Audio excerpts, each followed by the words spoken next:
اللہ الرحمن الرحیم۔ عصر میں مرعوب قوموں کا یہی دستور ہے، بھاگتے ہیں اس طرح پیچھے نئے اقدار کے، ہر گزرتی کار کے پیچھے ہیں اڑتے جس طرح، روڈ پر بکھرے ہوئے ٹکڑے پھٹی اخبار کے۔ عمرانیات کے طالب علم کہتے ہیں کہ اگر کسی ملک کی خوش قسمتی اور خوبصورتی کو دیکھنا ہو تو اس ملک کی 4 چیزوں کو دیکھیں۔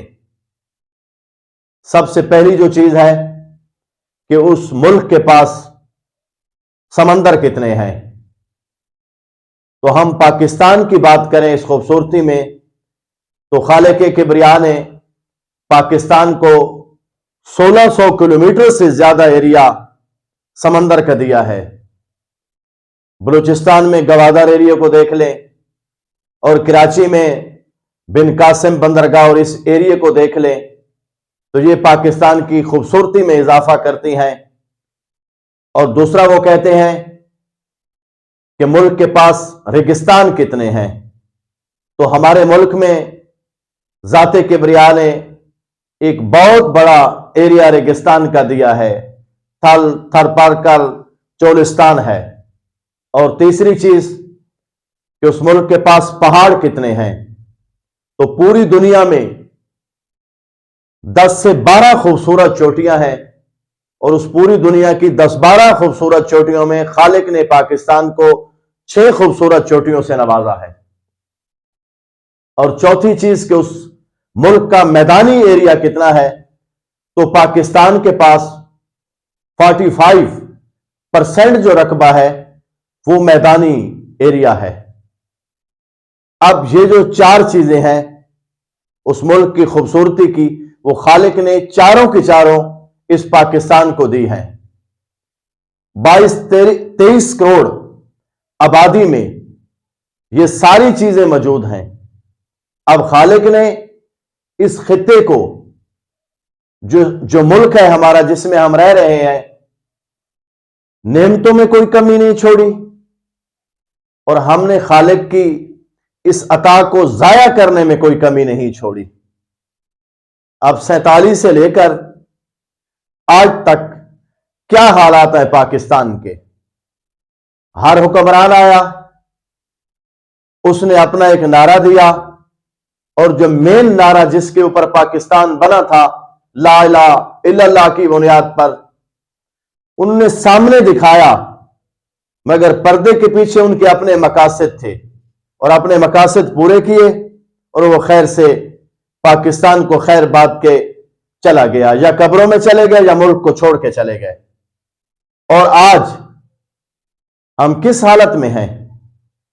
ہم نے جو خالق کی نعمتیں تھی ان کو ضائع کر دیا ہے، اور جو 9 ماہ سے یہ پاکستان کی ایک سچویشن چل رہی ہے، لوگ سڑکوں پہ مہنگائی کے لیے لینوں میں، بینک میں دیکھیں ایک لمبی لائن، ہاسپٹل میں دیکھیں لمبی لائن، اور اللہ معاف کرے آج کل آٹے کے لیے ایک لمبی لائن ہے۔ میں اپنے 2-3 ویڈیوز میں یہ کہہ چکا ہوں، اور میں تو پورا ہفتہ اسی حوالے سے بھی کہہ رہا ہوں، اور سب کو ریکویسٹ بھی کی تھی۔ آج کیا حالات ہیں؟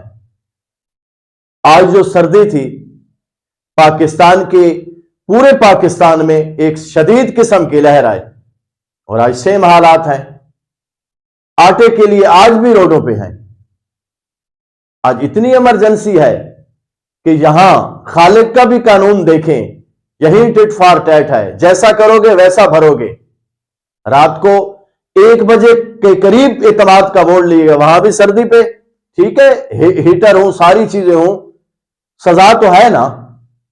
وہاں اعتماد کے ووٹ کے لیے کہ سب کے پاس اقتدار تو ہے کہ کسی نہ کسی صورت میں پورا اقتدار ہمارے پاس آ جائے اور ہم پھر ان نعمتوں کو ضائع کریں۔ اس ملک کی کس کی وجہ سے تباہی ہوئی ہے؟ کسی غریب نے تو کوئی حکمرانی نہیں کی۔ اب جن کے پاس یہ سارا اقتدار آیا ان کی نسلیں شفل ہوتی رہیں، ایک گیا پھر دوسرا آ گیا، جیسے باپ کی وراثت والا سلسلہ چلتا رہا ہے، اور حالات آپ کے سامنے ہیں۔ آج جتنی ایجادات ہیں وہ کن کے پاس ہے؟ کس نے کی ہے؟ یہ موبائل جس کو آج ہم نے ایک ذریعہ بنایا ہوا ہے، یہ کس کی ایجاد ہے؟ جس کی ایجاد تھی وہ اس مقصد سے اصل فائدہ اٹھا رہے ہیں، اور ہم بے مقصد سمت کی طرف اپنے راستے کے ترجن میں پتہ نہیں کہاں سے کہاں چلے گئے ہیں۔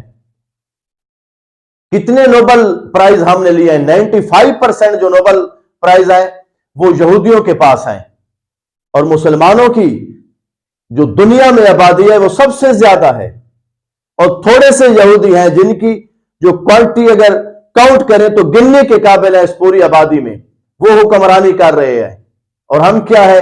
ان ڈروں کے پیچھے بھاگ رہے ہیں، پتہ نہیں ہے کہ ہم نے کیا کرنا ہے۔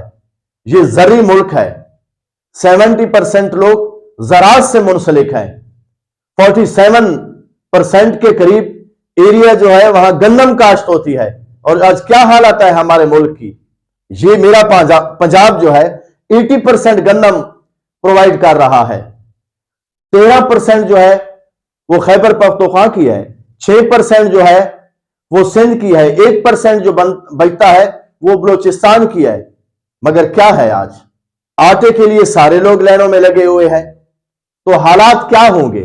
میں تو کہتا ہوں یہ سزا ہے سب کے لیے، میرے لیے اور ایوان میں بیٹھے میرے بزرگوں کے لیے۔ میں بزرگی کو ہوں جو فیصلے وہاں کر رہے ہیں، یہاں عوام روٹی کے لیے اور وہاں اقتدار کے لیے۔ والسلام۔